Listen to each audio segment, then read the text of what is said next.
일본은 쇠퇴하고 있는가? 리 소데스 지금 일본에선 수입은 제자리 걸음이지만 삶에 대한 만족도는 높아져. 일본 류코쿠 대학 교수 트위터 페이스북 기사 목록 프린트 스크랩 글자 크게 글자 작게.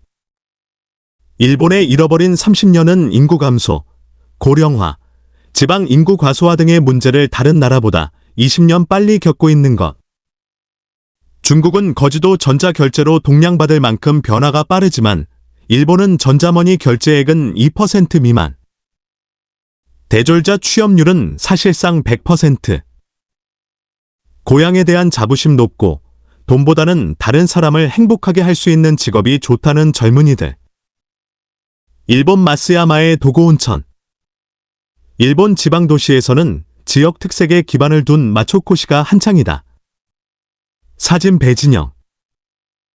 1987년 9월 21일 7시 20분, 필자가 1010만 국 끝에 일본 도쿄역에 도착한 시각이다.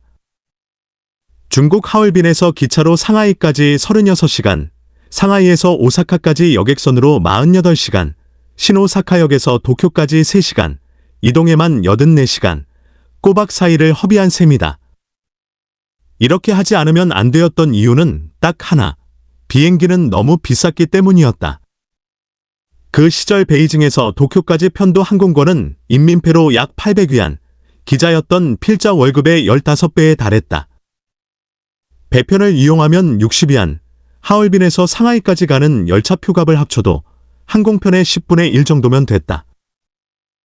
그때 중국의 대학 졸업생 월급은 초봉이 45위안이었다. 1년 후 정식 공무원 편제, 기자도 국가공무원이었다. 로 편입되면 58위안, 4명 정도의 가족을 먹여 살리는 일반 공무원의 월급과 맞먹는 수준이었다.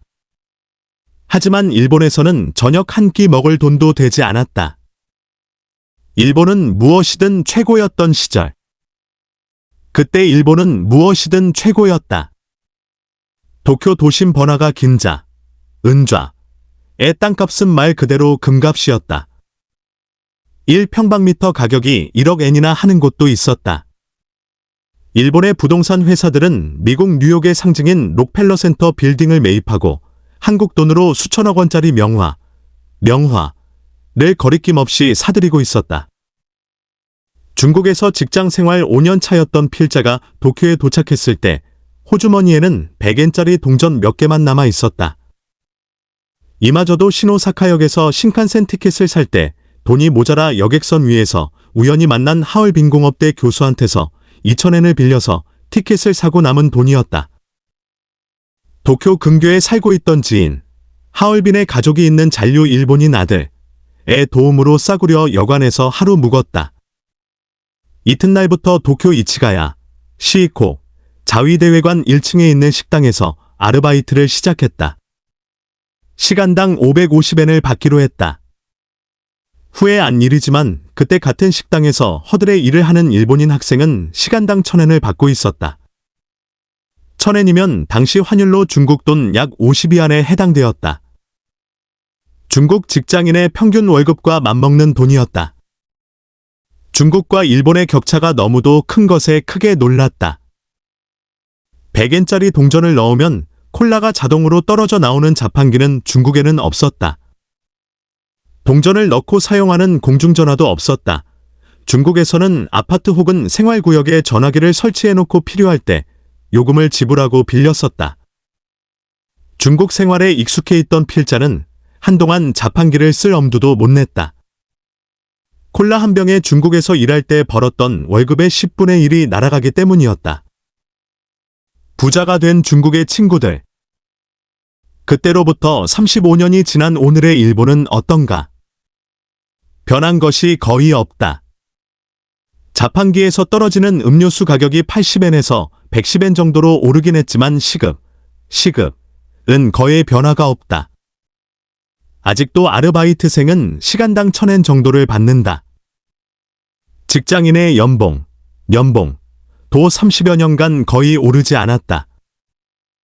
그동안 중국에서는 천지개벽의 변화가 일어났다. 일반 직장인의 월급은 200배나 올랐다. 상하이 텔레비전에서 PD로 일하고 있는 필자의 친구는 연봉이 60만 위안이 넘는다. 35년 전에 1000배가 된다는 얘기다. 중국의 물가 상승률을 감안하더라도 경이로운 수치라고 할 수 있다. 1990년대 후반까지만 하더라도 상하이를 방문하면 필자가 친구들 밥값을 내곤 했다. 2000년대에 들어서서는 그런 일이 발생하지 않았다. 원래 가난한 직장인이었던 PD 친구는 1990년대 후반에는 독일이 상하이에서 생산하는 폴크스바겐 승용차를 타다가 2000년에 들어서서는 일본제 렉서스로 바꾸었다. 요즘에는 자기는 벤츠를, 탤런트인 그의 아내는 포르셔를 탄다. 딸아이와 함께 부모님을 모시고 살던 그들은 1990년대만 해도 방송국에서 분배받은 좁고 낡은 아파트에 살았지만 지금은 집도 몇 채 가지고 있다. 중국에서 부동산 붐이 일어날 때 대출로 사놓은 집이 수십 배나 올라 큰 부자가 된 것이다. 이런 부자가 상하이나 베이징에는 수두룩하다. 특히 필자와 교류가 있는 기자 생활을 했던 친구들이나 국가기관 직원, 대학 교수들 가운데서 정부의 인맥이 있고 정보에 빠른 친구들은 예외 없이 큰 재산을 가지고 있다. 중국 정부가 경기 부양책으로 부동산 투자를 장려했던 시기에 은행 돈으로 부동산에 투자했고 그 부동산이 10배, 20배로 올랐기 때문이다. 잃어버린 30년 다시 보기. 일본에 쌓인 단독 주택형 노인요양원 이큐안. TV를 보거나 종이접기를 하는 노인들 표정이 마치 자기 집 안방에 있는 듯 평온하고 여유롭다. 사진 조선TV. 일본에서 대학 교수로 생활해온 필자에게는 이런 행운은 없었다. 필자가 일본에서 26년 전에 산 집은 오히려 가격이 떨어졌다. 월급은 20년 동안 오르지 않았다. 대학 교수는 나이와 근무 연한에 따라 연봉이 조금씩 오르는데 이 관례를 깨고 월급을 큰 폭으로 올린 적은 없다. 일본인들은 35년 동안 수입은 거의 오르지 않았고 어느 날 갑자기 부자가 될 가능성도 거의 없이 똑같은 일상을 살고 있다. 필자가 일본에서 생활해온 시기를 전문가들은 잃어버린 20년 혹은 잃어버린 30년이라고도 한다. 경제적으로 실패한 30년이라고 할까? 히도스바시, 일교, 대학 노구치 유키오, 야구유기용, 명예교수는 져서 일본이 선진국에서 탈락하는 날, 2022년 3월에서 30년 전 미국과 비슷비슷했던 일본이 지금은 한국과 비슷한 나라가 되었다고 쓰고 있다. 노구치 교수는 2000년부터 2020년까지의 20년 동안 일본의 1인당 명목 GDP는 422만 엔에서 428만 엔으로 증가했다. 일본인들의 수입이 20년 동안 1.4%만 증가했다는 뜻이다 라고 말한다. 통계학적으로 보면 일본은 분명히 쇠퇴하고 있으며 따뜻한 물속에서 익어가고 있는 개구리처럼 보인다. 이는 많은 경제 전문가가 가지고 있는 공통된 인식이기도 하다. 그런데 필자는 좀 다르게 일본을 보고 있다. 일본인들이 특별히 머리가 나쁘고 운이 나빠서 30년 동안이나 실패를 거듭하고 있는 것은 아니지 않겠는가.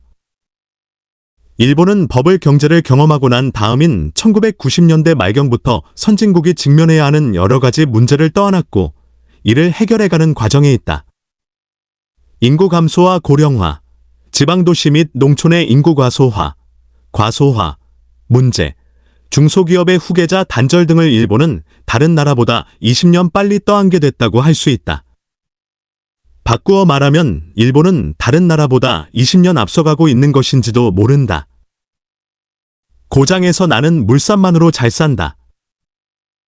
금년 2월 중순 강연차 일본 시코쿠, 사국, 에이메, 애원, 현마스야마, 송산, 시를 방문했다. 일본 내외정세조사회가 주최하는 강연의 연사로 초청받아 마스야마 외 지방도시 두 곳을 돌았다. 내외정세조사회는 일본의 중소기업 경영자와 지방 유지들을 회원으로 두고 있는 단체로 전국에 1,500개 지회가 있다. 마스야마는 일본 최고의 온천으로 불리는 도후, 온천으로 유명하지만 맛있는 음식이 가득하기로도 유명하다. 마쓰야마에서 그리 멀지 않은 항구 도시 야와타하마, 8번빈에서 생산되는 사토귤, 브랜드명은 크기가 주먹만 한데 달다 못해 뜨겁게 느껴질 정도로 맛있다. 또 마쓰야마는 바다 잉어가 많이 나는 곳으로도 유명하다. 필자를 안내해준 내외 조사회 마쓰야마 지부 사무국장은 마쓰야마에서 전철로 3시간 반 거리에 있는 에이메현 남부의 우하지마, 우하도 시가 고향이라고 자기 소개를 했다. 필자와 꼬박 이틀을 함께 지낸 그는 입만 벌리면 마쓰야마 자랑이었다. 그는 잉어는 마쓰야마 앞바다에서 나는 25cm 크기의 잉어가 제일 맛있죠 라며 바다 잉어를 맛있게 먹는 방법을 가르쳐 주었다. 싱싱한 잉어를 생으로 큼직큼직하게 썰어서 금방 지은 밥 위에 얹어놓은 다음 마쓰야마 지방 특산인 매콤한 달래 간장을 듬뿍 쳐서 먹는 방법을 마쓰야마 방식이라고 하고, 밥을 지을 때 쌀 위에 큼직한 다시마 잎 하나를 올려놓은 다음 그 위에 잉어를 통째로 얹어 삶은 다음 이밥과 잉어 살코기를 섞어서 먹는 방법을 우하지마 방식이라고 하는데 두 가지 다 별미라고 했다. 마침 필자는 점심을 마쓰야마 방식으로 먹을 수 있었고 오후에는 우하지마를 방문하기로 되어 있었다. 우하지마는 마쓰야마에서 전차로 3시간 반 거리에 있는 산골 도시다. 달구지같이 느린 전철을 타고 가며 철길 양옆에 우거진 나무와 전차 외벽에 닿을 것 같은 무성한 숲속을 지날 때는 내가 지구의 끝자락으로 끌려가고 있는 것이 아닌가 하는 느낌이 들었다. 한 해 전까지만 해도 시사통신 기자로 일했고 재직 중에 평양 취재도 몇 번 다녀온 적이 있다는 안내인은 우하지마를 진심으로 사랑한다는 걸 금방 알아차릴 수 있었다. 저는 도해지를 별로 좋아하지 않아요. 우하지마가 얼마나 좋다고요. 이 지방 사람들은 우리 고장에서 나는 물산만으로도 아주 잘 살아요. 전혀 부족함이 없고 불편하지도 않거든요. 일본인들은 오물 안개구리? 마쓰야마 도고온천 인근의 상가. 이 지역에서 활동했던 소설가 나스메, 소세키의 소설 주인공들을 내세우고 있다. 사진 배진영. 그의 말에 의하면 마쓰야마의 지방경제도 일본의 다른 지방과 마찬가지로 좋지 않아 장사를 포기하는 가게들이 늘어나면서 상점가가 쇠퇴하고 있는 건 사실이지만 다른 한편으로는 새로운 판이 짜이고 있다고 했다. 모두가 마치오코시 정을 위해 노력하고 있다고 했다. 마치오코시란 직역하면 지역을 흥성하게 만든다는 뜻인데 경제발전이라는 의미보다는 마을을 더 활기차게 살맛나게 만든다는 의미가 들어있다.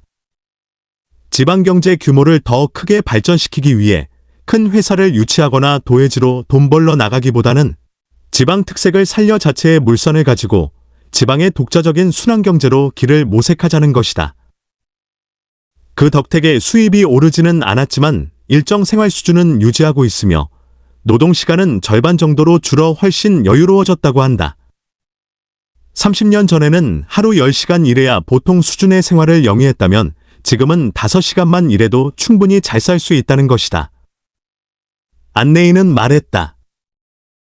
이 지방 사람들은 외지로 나가기 싫어해요. 지금처럼 사는 게 좋으니까요?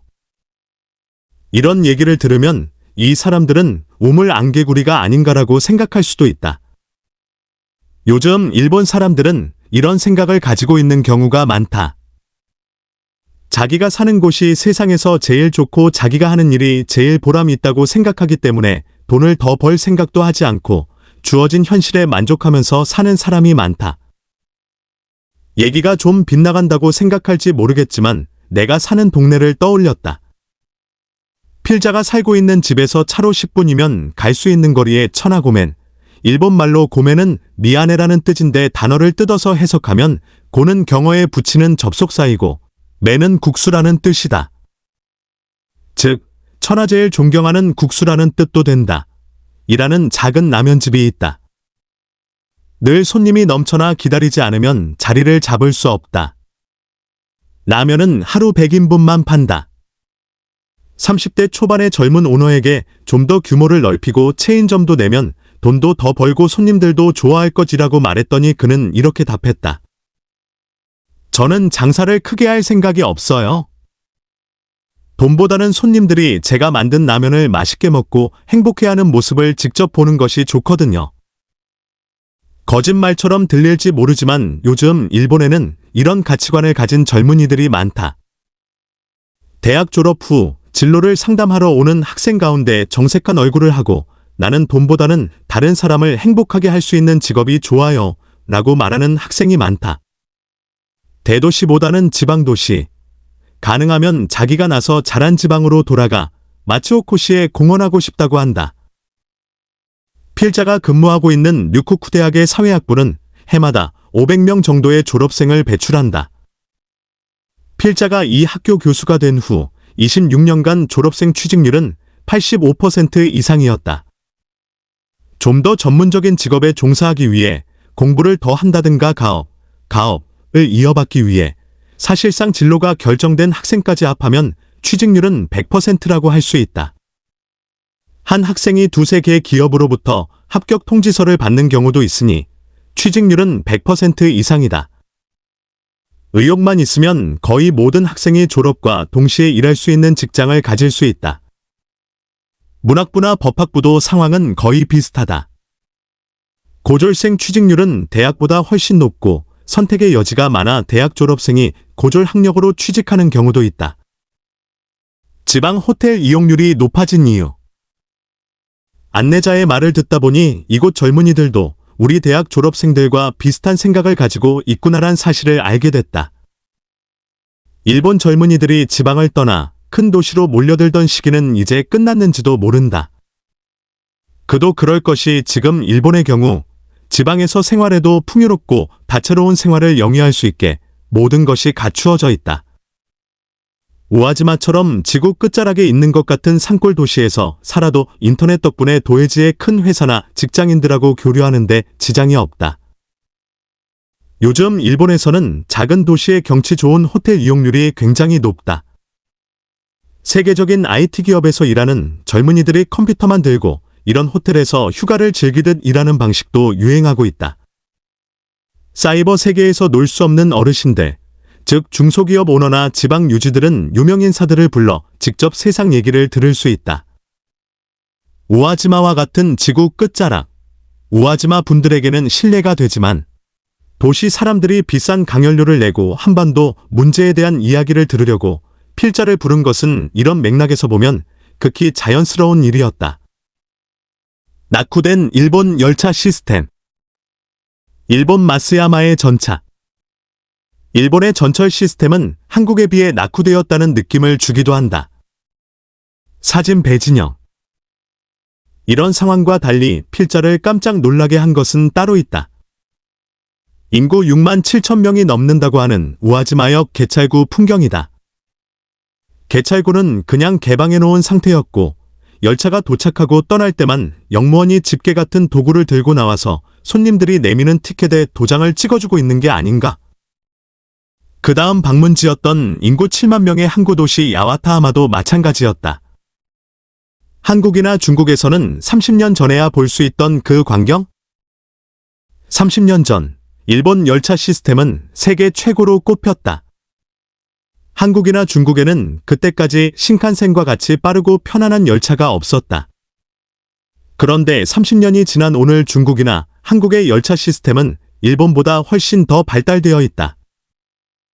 수년 전 서울에서 교토로 여행 온 한국외대 명예교수는 필자에게 일본역은 왜 이리도 불편하냐며 불만을 토로했다. 특히 지하철역은 출구에 에스컬레이터가 없는 경우가 많고 엘리베이터도 어디에 붙어 있는지 찾을 수 없다는 것이었다. 전철역 개찰구는 아직도 티켓을 사서 통과해야 하니 불편하기 짝이 없다고 했다. 사실 일본이 전철역 개찰구를 카드로 진입할 수 있는 자동 시스템을 도입한 것은 한국보다 한참 뒤다. 중국에서는 거지도 전자결제? 은행 시스템도 한국과 비교해 한참 뒤떨어져 있다. 일본에서 개인이 인터넷 시스템 혹은 휴대전화로 돈을 이체하는 시스템이 도입된 것도 한국이나 중국보다 훨씬 늦다. 이용자 또한 아직까지 그리 많지 않다. 2021년 말 일본 경제산업성이 발표한 현금 결제 및 전자결제에 관한 통계에 의하면 2021년도 일본 국내 소비자들이 경제활동에 사용한 돈의 32.5%만 신용카드, 전자카드, 코드로 결제된 것으로 집계되었다. 이 가운데 전자머니 결제액은 2%에 그쳤다. 일본인들은 아직도 눈으로 볼 수 있고 손으로 만질 수 있는 현금을 좋아한다. 즉 카슈레이스, 현금 쓰지 않기, 비율이 한국이나 중국에 비해 월등히 낮다. 일본인들이 전자결제를 아직도 신뢰하지 않는다는 것은 너무도 이상하다고 중국 출신의 비즈니스맨이 필자에게 볼멘 소리를 한 적이 있다. 중국 선전, 심수에서 회사를 운영하고 있는 그는 중국은 아주 과감하게 변화해가고 있다고 했다. 중국에서는 거지에게도 전자결제로 돈을 줘요. 자유시장에서 파는 배추 한 포기도 전자머니로 삽니다. 의심 많고 돈에 대한 집착이 강한 중국 사람들이 눈에 보이지도 않고 만질 수도 없는 돈을 신뢰하게 된 것 또한 이상한데 곰곰이 생각해보니 그 배경에는 가짜 지폐가 너무 많기 때문이라는 결론에 도달했어요. 카슈레이스가 경제활동을 효율적으로 해주기 때문이기도 하죠. 중국 비즈니스맨들은 거의 혁명적입니다.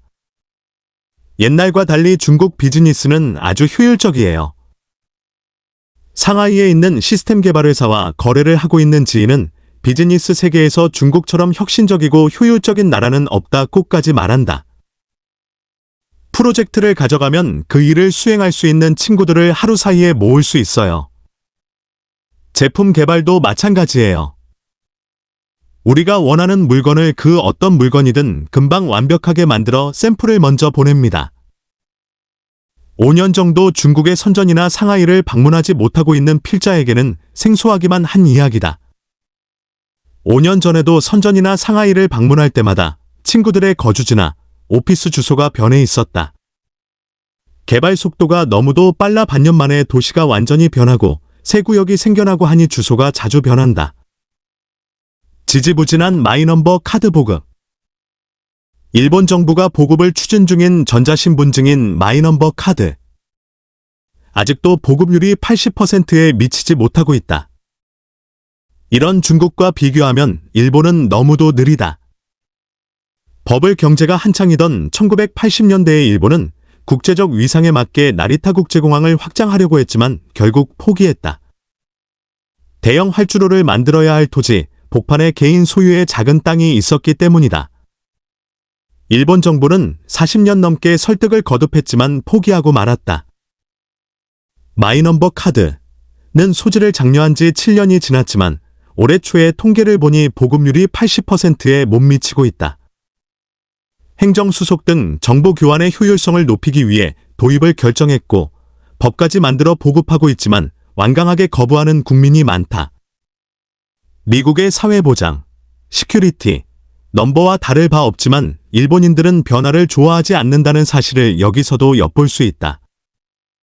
마이넘버 카드에는 앞면의 이름, 주소, 성별 사진 및 장기, 제공의사 표시란이 있고 뒷면에는 소지자를 인식할 수 있는 기능이 담긴 전자칩이 박혀 있어 행정기관 등으로부터 각종 서비스를 받거나 자료를 열람할 시 신속하고 편리하게 이용할 수 있다. 하지만 많은 일본인은 관청, 공개의 파일을 자치센터를 직접 방문하여 필요한 서류를 취득한다. 일본이 개인정보의 보호에 관한 법률을 제정한 것은 2003년 5월이다. 그런데 20년이 지난 오늘에도 전자신분증을 완전히 보급하지 못하고 있는 사실을 지적하며 전문가들은 신문이나 방송에서 일본의 비효율성을 개탄하고 질책한다. 하지만 이런 관습은 중국처럼 하루아침에 개편할 수 있는 게 아니다. 갈라파고스 일본. 일본인들은 세계에서 어떤 바람이 불고 어떤 제품이 환영받으며 어떤 생활양식을 추구하는가와 상관없이 자기 방식을 고집하는 경향이 있다. 요즘 사람들에게 일본 가전, 제품이 세계를 휩쓸고 세계 표준이 되었던 시대가 있었다 얘기하면 호랑이 담배 피우던 시절의 이야기로 여길지도 모른다. 그 시절 일본 소니가 만들어낸 워크맨은 지구인들, 특히 젊은이들의 생활양식까지 변화시켰다. 소형 녹음기와 헤드폰, 이어폰, 연결해 걸어 다니면서도 듣고 싶은 음악을 듣는 행위는 그때는 첨단을 걷는 일이었다. 휴대폰이 보급되기 시작한 1990년대 중반에는 미국의 모토로라를 제치고 일본의 미쓰비시, 도시바의 휴대폰이 최고의 제품으로 인정받고 있었다. 그런데 지금은 휴대폰 시장에서 일본은 완전히 축출됐다 싶을 정도로 존재감이 미미하다. 일본은 지금 한국의 삼성, 미국의 애플의 뒤를 쫓고 있는 신세가 되었다. 아니, 쫓고 있다기보다는 그냥 멍하니 바라보고 있는 신세가 되었다고 표현해야 할지도 모른다. 필자가 대학원 시절에 아르바이트로 근무했던 테레케이블 신문은 일본의 TV 기술 업체를 상대로 하는 전문지였다. 그때 일본은 미국과 미래 TV 기술 표준을 가지고 피 터지는 전쟁을 벌이고 있었다.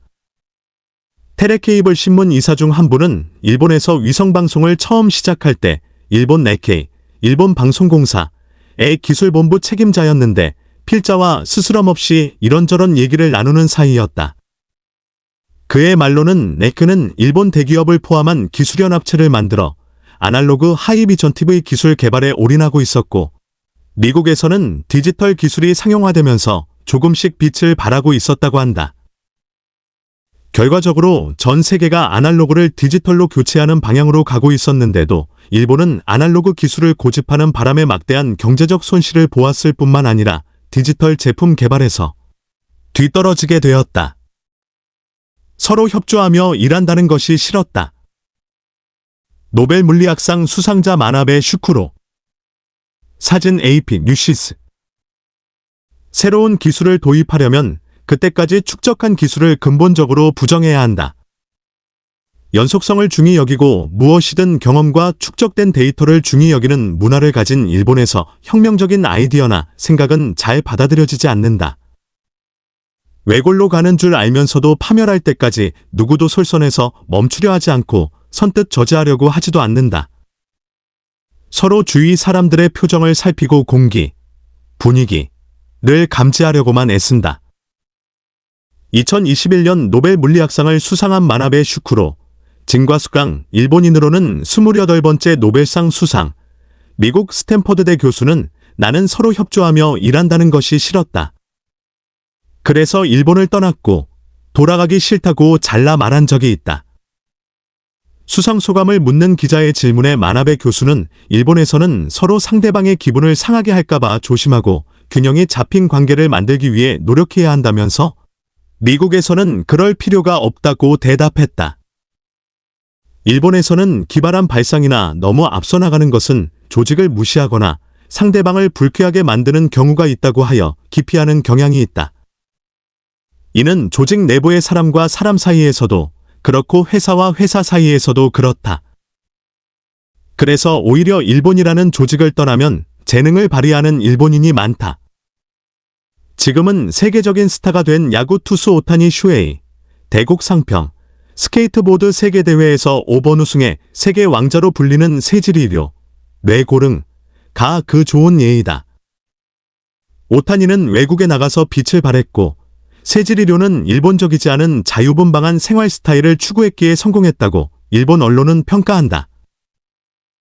아날로그 기술 얘기를 좀 더 하자면 일본이 그때까지 축적해온 아날로그 기술을 버리고 디지털로 바꾸려면 그 기술 개발에 종사했던 부서는 버려야 했다. 수많은 회사에 일감을 줄 수 없었다. 새로 예산을 편성해 디지털 쪽으로 돌려야 했다. 이런 변화를 앞장서서 과감히 밀고 나가려는 사람이 조직 내에서는 잘 나타나지 않았다. 이러한 변화는 누군가를 상처받게 만들기 때문이다. 아날로그 연구에서 기술을 축적하고 한평생을 그 분야에서 일해온 권위자들의 기분을 상하게 할 수도 있기 때문에 변화를 꾀하기 쉽지 않았다. 마나베 교수가 지적한 일본인 특유의 균형 감각으로 인해 쉽사리 다른 것을 택하지 못하는 것이다. 갈라파고스 일본의 역할. 이 모든 현상을 종합해보면 일본은 작아지고 있고 세상과 등져 있고 우물 안개구리 신세가 된 듯 보인다. 통계학적으로도 내면적으로도 쇠퇴하고 있는 것이다. 이런 현상을 두고 일본의 갈라파고스화라고 하기도 한다. 적도선 밑에 위치한 에콰도르령, 인 갈라파고스 제도는 본토와 1000km나 떨어져 있어 고립된 상태에서 생물적으로 고유종이 진화해왔다. 일본도 갈라파고스 섬처럼 고립되어 가고 있는지도 모른다는 얘기다. 일본의 많은 제품은 우선적으로 일본인을 위한 제품으로 시작된다. 세계 표준은 부차적이다. 자동차도 그렇고 가전제품도 그렇다. 물론 해외에 큰 시장을 가지고 있고 생산 라인을 가지고 있는 토요타나 혼다와 같은 회사는 세계화 표준을 중시하고 미국에서는 미국 소비자들의 취향에 맞는 제품을 만든다.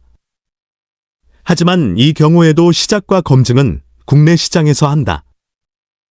가전제품은 까다로운 일본 소비자들이 만족할 때까지 기능을 개선해 검증된 제품을 해외 시장에 내놓는 경우가 많다. 또 일본 제품들은 너무 편리한 기능이 많아 값이 비싸고 또 완벽을 추구하는 바람에 개발 비용도 시간도 많이 들어 외국 제품에 비해 비싸다. 국제화가 되어 있지 않다고도 할 수 있다. 이런 현상이 일본 경제의 쇠퇴를 부른 원인이라고 해석하는 전문가도 있다. 반면에 그런 일본이 외국 기업들에는 검증의 무대가 될 수도 있다는 분석도 있다. 일본 제품을 선호하는 외국 소비자들은 일본에 직접 와서 제품을 사가기도 한다. 중국 소비자들은 똑같은 제품도 일본에서 구매하기를 원하는 경향이 있다. 마케팅에서 갈라파고스 일본이 하고 있는 역할이란 논문에서 시미즈 아키라, 청수소, 메이지, 명치, 대학 교수는 단기적으로 경제적 합리성의 측면에서 보면 갈라파고스와한 일본 시장은 외국 기업들의 매력이 없지만 장기적인 안목으로 보면 외국 기업들이 자사제품 브랜드의 평가를 높일 수 있고 세계의 소비자들로부터 신임을 받는 계기를 제공하는 역할을 담당하고 있어 매력적이기도 하다고 분석했다. 일본에서 검증받고 일본 소비자들이 환영하는 제품이면 세계에 나가도 문제없다는 뜻이다. 갈라파고스화되어 가고 있고 우물 안개구리이고 작아지고 있는 일본은 그것이 독자성으로 인식되어 세계인들에게는 매력적으로 느껴질 수도 있다는 논리이다. 대조적으로 한국의 대기업은 국내 시장 규모가 작은 원인도 있고 하여 제품 개발 단계에서부터 세계화를 노리고 외국 소비자들의 취향을 고려하지 않을 수 없다. 한국과 일본 중 누가 더 잘하고 있는지는 아무도 모른다. 그저 다른 방식을 추구하고 있을 뿐인지도 모른다. 한국이 일본 넘어선다. 일본이 변화에 적응하지 않고 자아도취에 빠져 자기가 가고 있는 길을 고집하는 사이에 중국의 경제 규모는 일본의 4배로 성장했다. 한국은 일본을 거의 따라잡았다. 니시무라 야스토시, 서촌강임, 경제산업장관은 저서 번영인가 쇠퇴인가, 기로에 선 일본이란 저서에서 이대로 가면 일본은 틀림없이 쇠망한다고 경고한다. 그가 인용한 영국 이코노미스트가 발표한 자료에 의하면 2050년 세계 경제는 미국 경제를 1인당 GDP 기준 100으로 할 경우 일본은 58.3, 중국은 52.3, 한국은 105가 될 것이라고 한다. 한국이 미국을 초월하는 사태가 올 것이며 일본은 한국 경제의 절반도 못 된다는 예측이었다. 앞으로 20년이 더 지나면 일본 경제는 중국하고 비슷비슷한 나라가 되고 한국은 일본의 2배 이상의 세계 최고의 경제 대국이 된다는 결과는 일본인들에게 충격이 아닐 수 없다. 이 밖에도 일본이 쇠퇴하고 있다는 조사 자료는 수도 없이 많다. 30년 후 일본이 세계인들에게 어떤 모습으로 비칠지는 아무도 모른다. 다만 필자의 경험으로는 30년 동안 일본이 더 인간적이고 편안하고 좀 더 살기 좋은 나라로 변하고 있는 것은 사실이다.